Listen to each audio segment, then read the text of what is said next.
Welcome to V97 news. నేను రేవతి. ముందుగా ముఖ్యాంశాలు.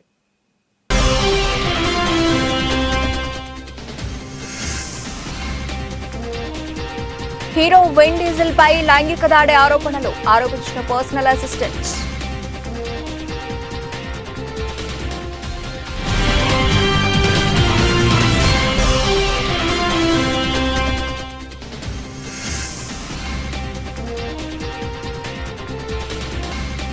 యూనివర్సిటీలో కాల్పులు, 15 మంది మృతి.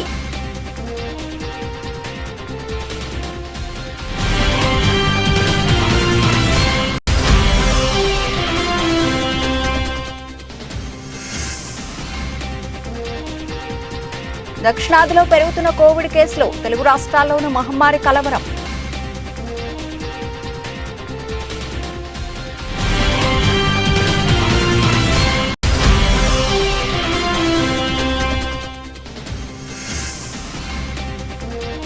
అంగన్వాడీల డిమాండ్లపై స్పష్టత ఇచ్చిన బొత్స, కీలక అంశాలు వెల్లడించిన మంత్రి.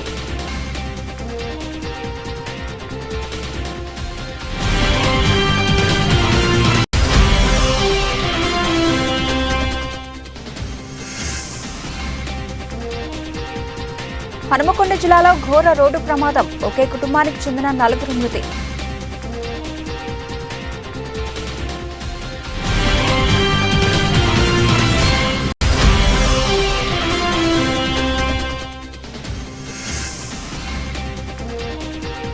ఆఖరి పోర్లో అదరగొట్టిన బౌలర్లు, పోటీ సిరీస్ ను ఒడిసి పట్టిన వెస్టిండీస్.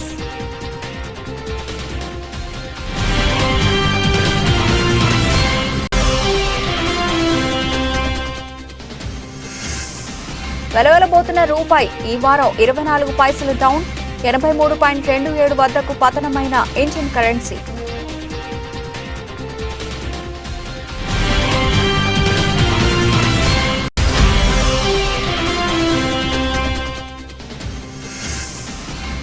తేలియాడే స్టార్ హోటల్ ని మించిన విలాసాలు, ప్రపంచంలోనే అతిపెద్ద లగ్జరీ షిప్ గా నిలిచిన B legacy.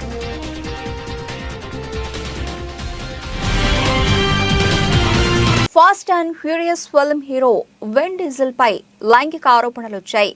2010లో Fast and Furious series కు చెందిన 5వ చిత్రాన్ని షూట్ చేస్తున్న సమయంలో నటుడు విన్ డీజిల్ లైంగిక దాడికి పాల్పడినట్లు అతని పర్సనల్ అసిస్టెంట్ ఆరోపించారు.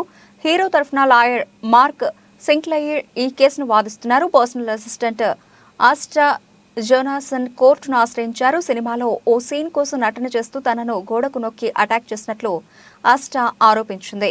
ఆ ఘటన జరిగిన కొన్ని గంటల తర్వాత తనను ఉద్యోగం నుంచి తీసివేసినట్లు ఆమె తన ఫిర్యాదులో చెప్పింది. లాస్ ఏంజల్స్ కోర్టులో జోనాసన్ తన కేసును ఫైల్ చేశారు.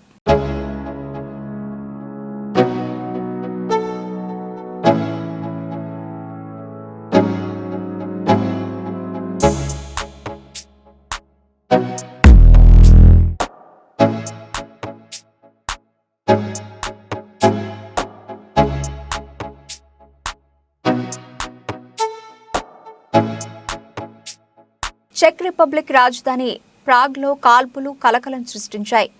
జెన్ పలాజ్ స్క్వేర్లోని చార్లెస్ యూనివర్సిటీలో చొరబడిన సాయుధుడు బీభత్సం సృష్టించాడు. ఫిలాసఫీ డిపార్ట్మెంట్ భవనంలో విచక్షణ రహితంగా కాల్పులు జరపడంతో 15 మంది మరణించారు. మరో 20 మందికి పైగా గాయపడ్డారు. సమాచారం అందుకున్న పోలీసులు ఘటనా స్థలానికి చేరుకుని దుండగుండి మట్టుబెట్టారు. క్షతగాత్రులను సమీపంలోని దవాఖానకు తరలించారు. వారిలో 9 మంది పరిస్థితి విషమంగా ఉందని తెలిపారు. యూనివర్సిటీని తమ ఆధీనంలోకి తీసుకున్న పోలీసులు భవనంలో ఏవైనా పేలుడు పదార్థాలు ఉన్నాయా అనే కోణంలో సోదాలు నిర్వహించారు. కాల్పులు జరిపిన వ్యక్తి అదే వర్సిటీకి చెందిన విద్యార్థిగా గుర్తించారు. కాగా కాల్పుల ఘటనకు ఏ తీవ్రవాద సంస్థకు సంబంధం లేదని చెక్ Republic interior minister Vit Rakusan తెలిపారు. పోలీసుల విచారణకు సహకరించాలని స్థానికులకు విజ్ఞప్తి చేశారు.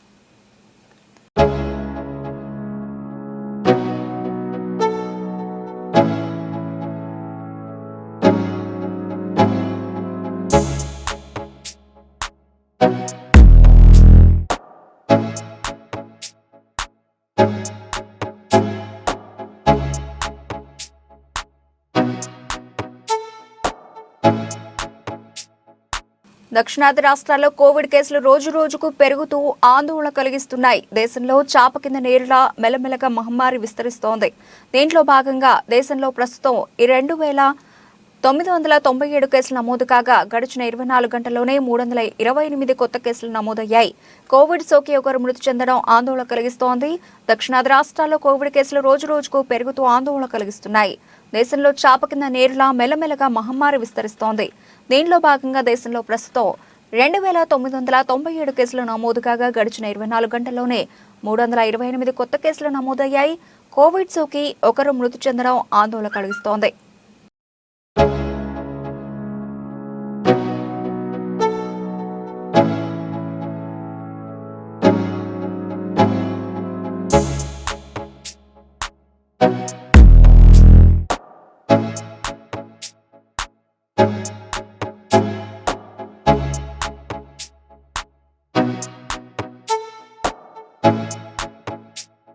బాలింతలు, గర్భిణీలు, పిల్లలకు పోషకాహారం అందించకుండా అంగన్వాడీ సెంటర్లు మూసేయడం ఎంతవరకు కరెక్ట్ అని ప్రశ్నించారు మంత్రి బొత్స సత్యనారాయణ.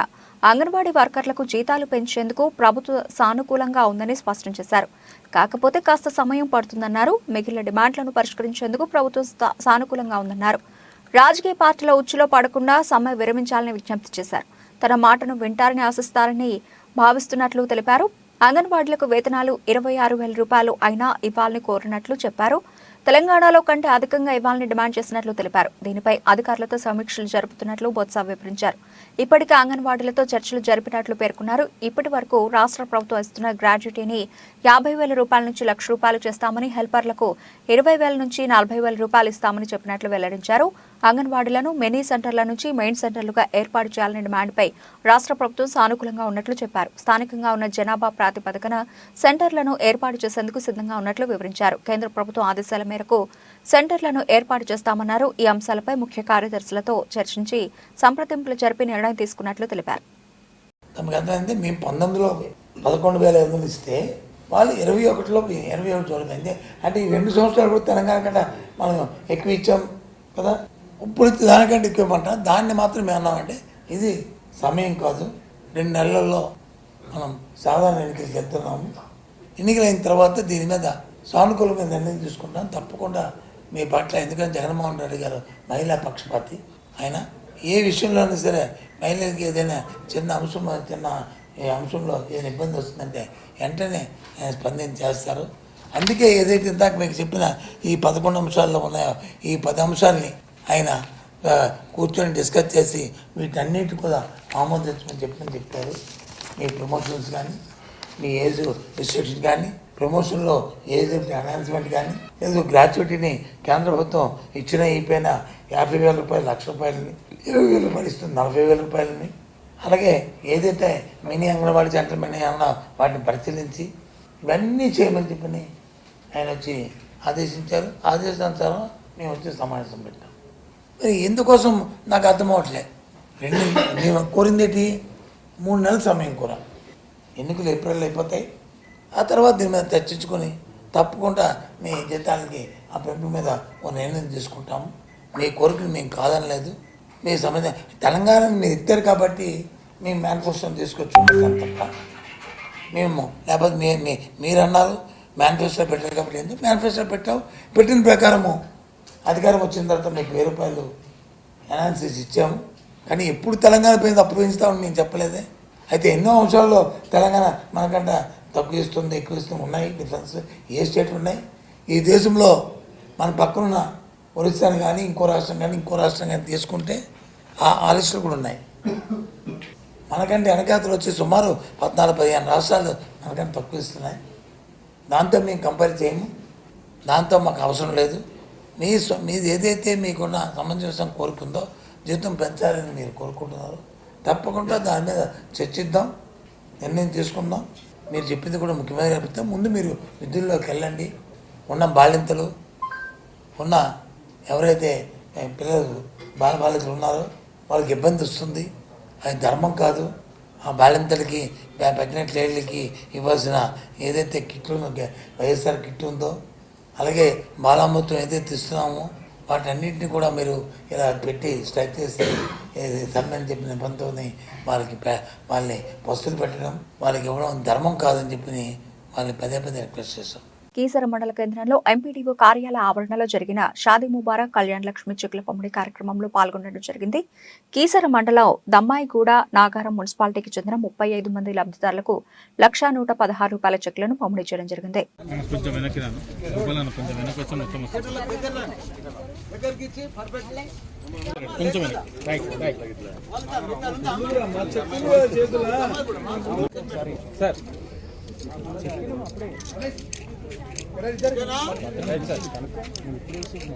యువత రాజకీయాల్లోకి రావాలని సిబిఐ మాజీ జాయింట్ డైరెక్టర్ లక్ష్మీనారాయణ పిలుపునిచ్చారు. ధన కుల వంశపారపర్య రాజకీయాలకు స్వస్తి పలకాలన్నారు. విజయవాడలో గురువారం సాయంత్రం ఐలాపురం కన్వెన్షన్ హాల్లో అర్ధరాత్రి ఆలోచన అనే కార్యక్రమాన్ని లక్ష్మీనారాయణ నిర్వహించారు. ప్రజా సంఘాలు, రైతులు, వివిధ వర్గాలకు చెందిన ప్రతినిధులతో రాత్రంతా చర్చలు జరిపారు. అర్ధరాత్రి స్వాతంత్ర్యం వచ్చిన దేశంలో ప్రధాన సంఘటనలన్నీ అర్ధరాత్రి జరిగాయని జేడీ గుర్తు చేశారు. అందుకే అర్ధరాత్రి మేల్కొని సమస్యలు తెలుసుకుంటున్నానని తెలిపారు. ప్రజల ఆకాంక్షలకు అనుగుణంగా ప్రభుత్వాలు లేవని అసహనం వ్యక్తం చేశారు. వాళ్ళు ఎక్కడ చెప్పుకోవాలి అన్నది ఒక ముఖ్యమైన అంశం. దానితో పాటు అనేక విషయాలు తెలుసుకుందాం అన్న ధోరణిలో కూడా ఈరోజు ఈ కార్యక్రమం ఏర్పాటు చేయడం. అర్ధరాత్రి కలిసి ఆలోచిద్దాం రండి అని చాలామంది అడిగారు. ఈ అర్ధరాత్రి ఏంటి విషయం? చాలామంది ఆ టైటిల్ చూడగానే ఆశ్చర్యం వ్యక్తం చేశారు. అందుకని నేనేమన్నానంటే, భారతదేశానికి స్వాతంత్రం అర్ధరాత్రే వచ్చింది. మన జీవితంలో అతి ముఖ్యంగా మార్పులు తెచ్చిన జిఎస్టీ చట్టం ఏదైతే ఉందో అది కూడా ఉభయ సభలను పార్లమెంట్లో కూర్చోబెట్టి రాత్రే రిజల్యూషన్ పాస్ చేశారు. తర్వాత మన డిమానిటైజేషన్, నోటు రద్దు కూడా రాత్రిపూటే అనౌన్స్మెంట్ చేశారు. కాబట్టి ఇన్ని విషయాలు మన భారతదేశానికి సంబంధించిన అనేక విషయాలు జరిగినప్పుడు తర్వాత ఉదయం అందరూ కూడా బిజీగా ఉంటారు వాళ్ళ పనుల్లో. కాబట్టి సాయంత్రం పూట ఈ కార్యక్రమాన్ని పెడితే తీరిగ్గా వాళ్ళు వచ్చి ఈ రాత్రి 12 కావచ్చు, 2 కావచ్చు, వాళ్ళ విషయాలు తెలియజేస్తే ఇది ముఖ్యంగా నేను తెలుసుకోవడానికి పెట్టిన కార్యక్రమం, అనేక విషయాలు నేర్చుకోవడానికి పెట్టిన కార్యక్రమం. ఇప్పుడే శివనాగరాజు వచ్చారు ఇక్కడ, ఆయన స్టార్టప్స్ గురించి ఏంటి విషయం అన్నది చెప్పారు. ఆ తర్వాత ఇటువైపు చదువుకున్న విద్యార్థి కాలేజీలో చదువుతూ పౌల్ట్రీ సెక్టర్లో తను స్టార్టప్ చేశాను. చిన్న బసవ పట్టదేవర జయంతి ఉత్సవాల్లో పాల్గొన్న నారాయణఖేడ్ ఎమ్మెల్యే సంజీవ్ రెడ్డి. నారాయణఖేడ్ నియోజకవర్గం ఎమ్మెల్యే డాక్టర్ పట్లోల సంజీవ్ రెడ్డికి 134వ జయంతి ఉత్సవాల సందర్భంగా సన్మానం చేసిన డాక్టర్ చెన్నబస్వ పట్టేదేవర మరియు వారికి మెమంటో బహూకరించి సాల్వా బొకేతో సన్మానించారు. కర్ణాటక రాష్ట్రంలోని బాల్కీ పీఠాధిపతి చెన్నబస్వ పట్టాదేవర 134వ జయంతి ఉత్సవాల్లో పాల్గొని పీఠాధిపతుల సన్మానం పొందిన డాక్టర్ పట్లోల సంజీవ్ రెడ్డి ఎమ్మెల్యే నారాయణఖేడ్ వారితో మఠాధిపతులు, స్వాములు మరియు దారం Shankar set municipal floor leader Gunderao, sarpanch Anil Patil, sarpanch తదితరులు పాల్గొన్నారు.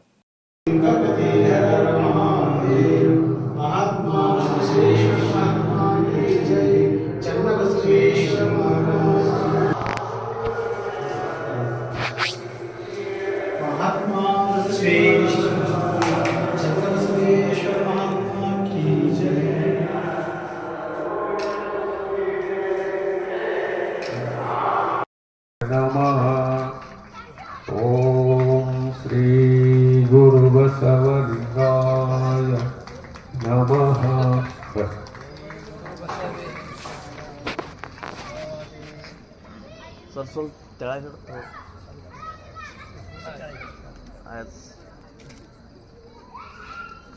శ్రీశైలం నియోజకవర్గం ఆత్మకూరు టౌన్ వైఎస్ఆర్ పార్టీ కార్యాలయం నందు రాష్ట్ర ముఖ్యమంత్రి వైఎస్ జగన్మోహన్ రెడ్డి పుట్టినరోజు సందర్భంగా Karthik premier league logo brochure ని అట్టహాసంగా శిల్పా కార్తిక్ రెడ్డి ఆవిష్కరించారు. శిల్పా కార్తిక్ రెడ్డి మాట్లాడుతూ, నియోజకవర్గం కోసం ఎప్పుడూ ముందుండి క్రీడా పోటీలు నిర్వహిస్తున్నామని, అదేవిధంగా వచ్చే నెల 6వ తారీఖు నుండి Karthik premier league cricket tournament ను ఏర్పాటు చేశామని, ప్రతి గ్రామం, టౌన్ నుంచి యువత పెద్ద ఎత్తున పాల్గొనాలని యువతను ఉద్దేశించి తెలియజేశారు. ఈ వచ్చే సంక్రాంతి రోజు, సంక్రాంతి కన్నా ముందే 6వ తేదీ నుంచి సంక్రాంతి వరకు పిల్లల సెలవులు కూడా దృష్టిలో పెట్టుకొని ఆ టైంలో అయితే బాగుంటుందని చెప్పి నియోజకవర్గ స్థాయి క్రికెట్ లీగ్ కూడా పెడుతున్నాము. దీనికి గాను అన్ని మండలాల నుంచి నాయకులు అంటే ఎవరైనా సరే ఆడుకునే క్రీడా స్ఫూర్తి ఉన్నటువంటి పిల్లలు ఎవరికైనా సరే అవకాశం కల్పించాలి, వాళ్ళు ప్రోత్సహించాలి అన్న ఒక సదుద్దేశంతో నియోజకవర్గ స్థాయి ఎందుకు పెట్టాల్సి వస్తుందంటే మా నియోజకవర్గం ఉన్న వాళ్ళకైతే ఎప్పుడు ఇంతవరకు పెట్టిన ప్రతిసారి జిల్లా స్థాయో లేకపోతే రాష్ట్ర స్థాయో పెట్టేవాళ్ళు. ఇది మా నియోజకవర్గ పిల్లల్ని ఎంకరేజ్ చేయడం కోసం అని చెప్పి నియోజకవర్గ స్థాయికే దీన్ని పరిమితి చేస్తున్నాము. ఈ క్రికెట్ లీగ్లో కూడా ప్రైజ్ మనీ ₹1,00,000 నుంచి మొదటి బహుమతి పెడితే రెండో బహుమతిగా 50,000, మూడో బహుమతిగా 20,000, నాలుగో బహుమతిగా 10,000 పెట్టి ట్రోఫీల ద్వారా ప్లస్ వాళ్ళకి మెమెంటోస్ దాంతో సర్టిఫికేషన్స్ కూడా ఇచ్చి వాళ్ళు ఇంకా కొంచెం ప్రోత్సహించాలని చెప్పి ఒక సదుద్దేశంతో చేస్తున్న కార్యక్రమం. దీంతోపాటు కబడ్డీ, ఖోఖో. కాకినాడ జిల్లా ప్రతిపాడు నియోజకవర్గ ప్రతిపాడు జాతీయ రహదారిని నిర్బంధించిన ప్రతిపాడు లాయర్లు ఆంధ్రప్రదేశ్ ప్రభుత్వం నూతనంగా తీసుకువచ్చిన ఆంధ్ర టైటిలింగ్ యాక్ట్ 27/2023ని రద్దు చేయాలని డిమాండ్ చేస్తూ ఈ రోజు ప్రతిపాడు బార్ అసోసియేషన్ ఆధ్వర్యంలో నేషనల్ హైవే బంధించడం జరిగింది. ప్రజల స్థిరాస్తులకు భంగం వాటిల్లే విధంగా ఈ చట్టం ఉందని, కేసులు, సివిల్ కేసులు రెవెన్యూ అధికారులకు కట్టబెట్టడం మంచిది కాదని ఆయన అన్నారు.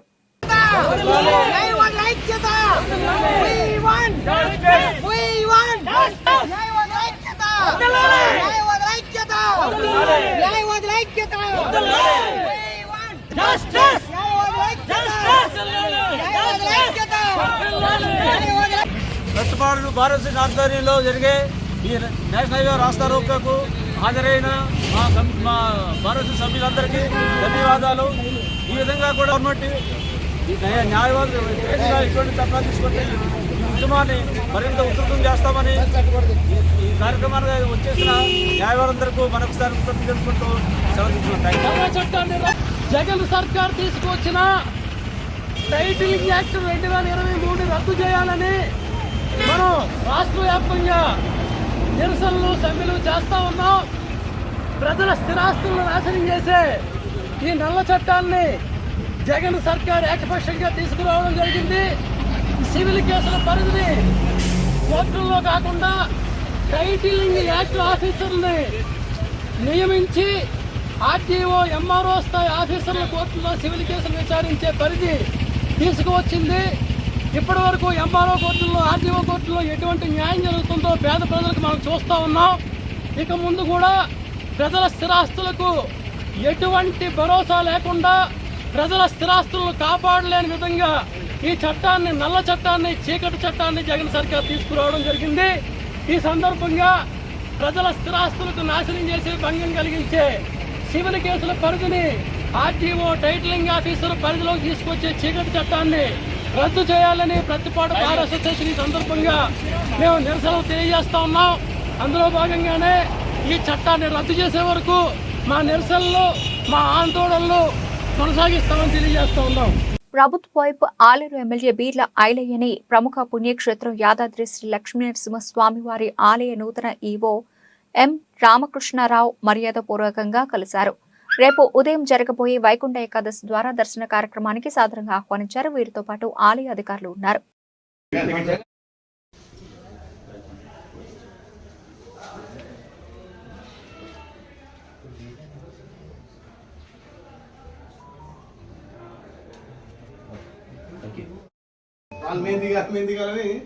అన్ని కలిసి పరిస్థితి.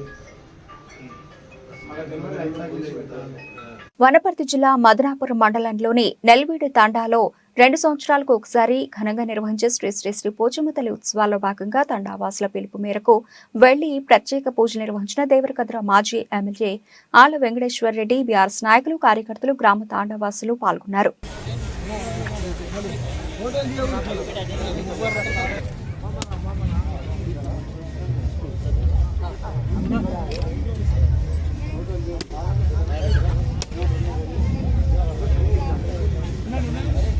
హనుమకొండ జిల్లాలో ఘోర రోడ్డు ప్రమాదం జరిగింది. ఈ ప్రమాదంలో ఒకే కుటుంబానికి చెందిన 4 దుర్మరణం చెందారు.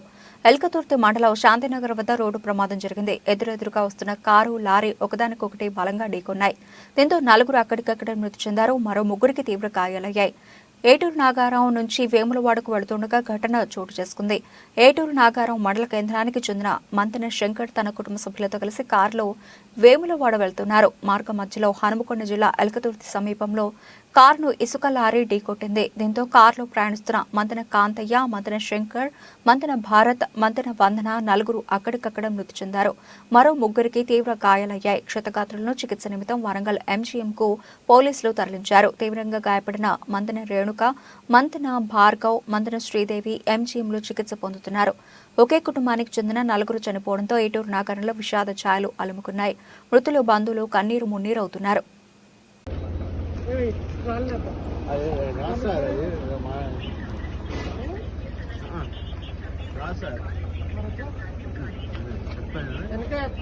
వెనకే వస్తాయి ఇది ఎందుకు చెప్పన్నా కూడా వెనకకే రానియాలి మన ఏదైనా అది వస్తే గుండొచ్చు వెళ్ళిన సీట్లు మధ్యలో మధ్యలో ఎరకపాడీలను తీసి సీట్ ఎరకరాలి ఎరకపాడీలను తీసి సీట్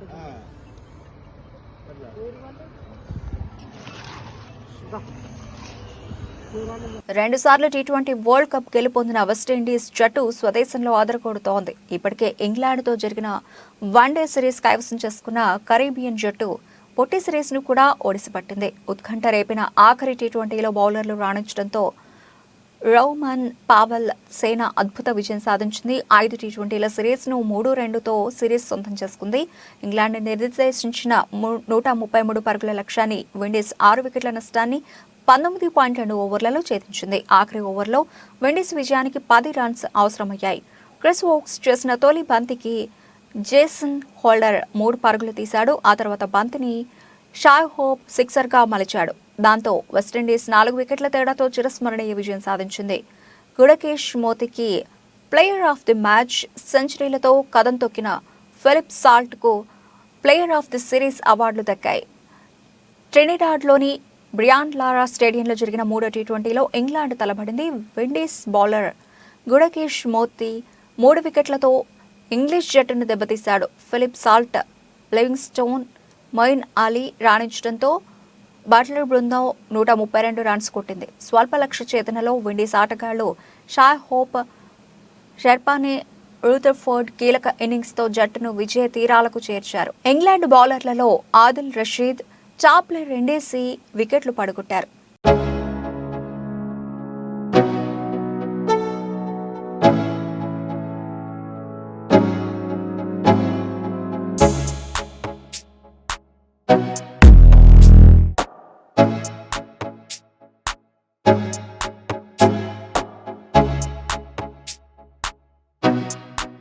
ఫారెక్స్ మార్కెట్లో రూపాయి నేలచూపులు చూస్తోంది. డాలర్తో పోల్చితే రూపీ మార్కం విలువ అంతకంతకు పడిపోతుంది. ఈ వారం మొత్తంగా జరిగిన 4 సెషన్లలో రూపీ ఎక్స్చేంజ్ రేటు 24 పైసలు దిగజారడం గమనార్హం.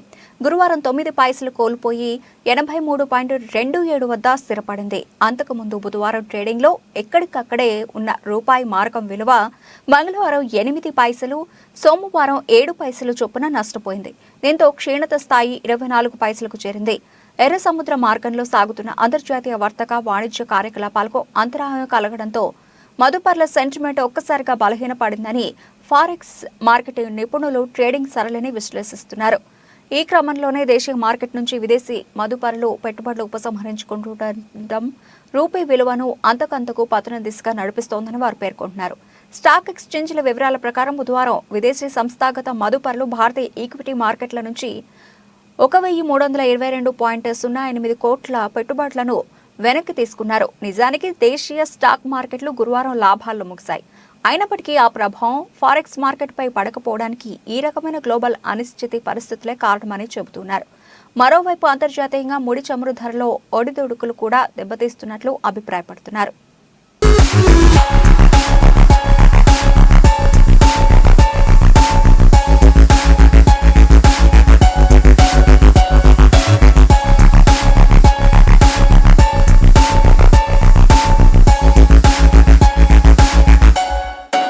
చైనా మరో భారీ విలాసవంతమైన ఓడను నిర్మించి ప్రపంచం చూపు తన వైపు తిప్పుకుంది. గ్వాంగ్జో షిప్ యార్డ్ ఇంటర్నేషనల్ సంస్థ నిర్మించిన ఈ భారీ ఓడ పేరు మోబీ లెగసీ. మంగళవారమే ఈ నౌక తన సాగర ప్రయాణాన్ని ప్రారంభించింది.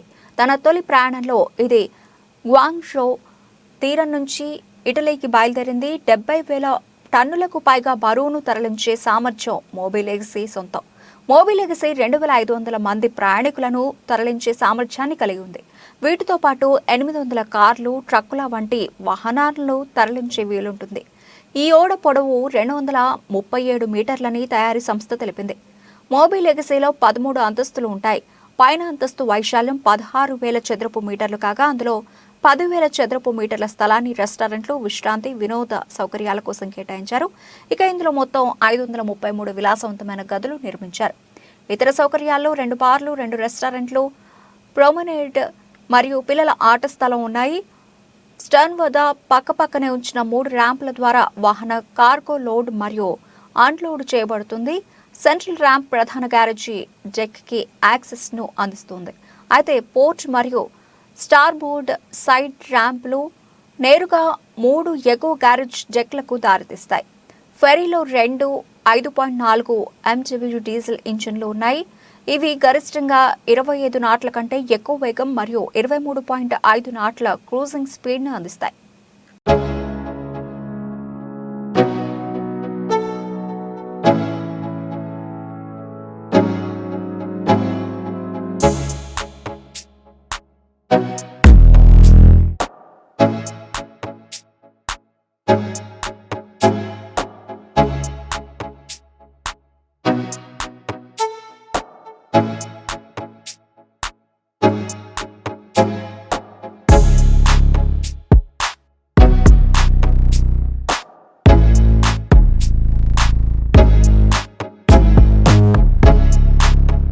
బులెటిన్ ముగించే ముందు హెడ్లైన్స్ మరోసారి.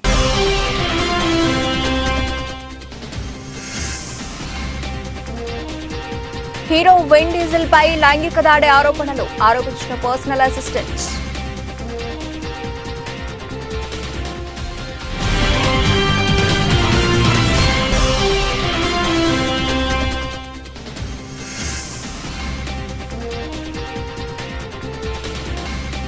యూనివర్సిటీలో కాల్పులు, 15 మంది మృతి.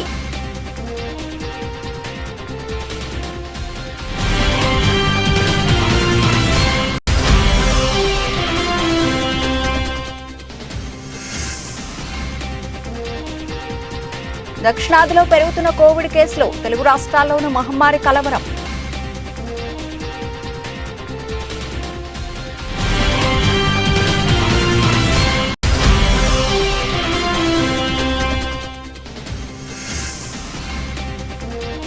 అంగన్వాడీల డిమాండ్లపై స్పష్టత ఇచ్చిన బొత్స, కీలక అంశాలు వెల్లడించిన మంత్రి.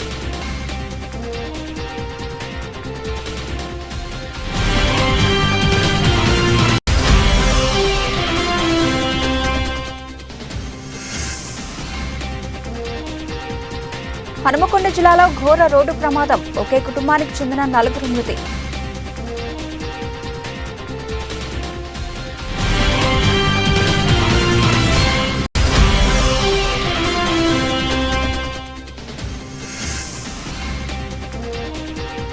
ఆఖరి పోర్లో అదరుకుంటున్న బౌలర్లు, పోటీ సిరీస్ ను ఒడిసి పట్టిన వెస్టిండీస్.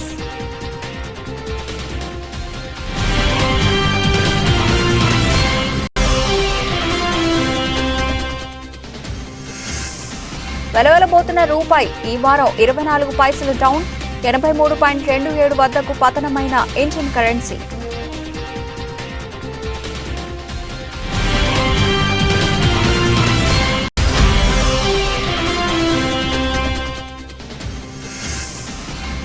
తేలియాడే స్టార్ హోటల్ ని మించిన విలాసాలు, ప్రపంచంలోనే అతిపెద్ద లగ్జరీ షిప్ గా నిలిచిన బీ లెగసీ.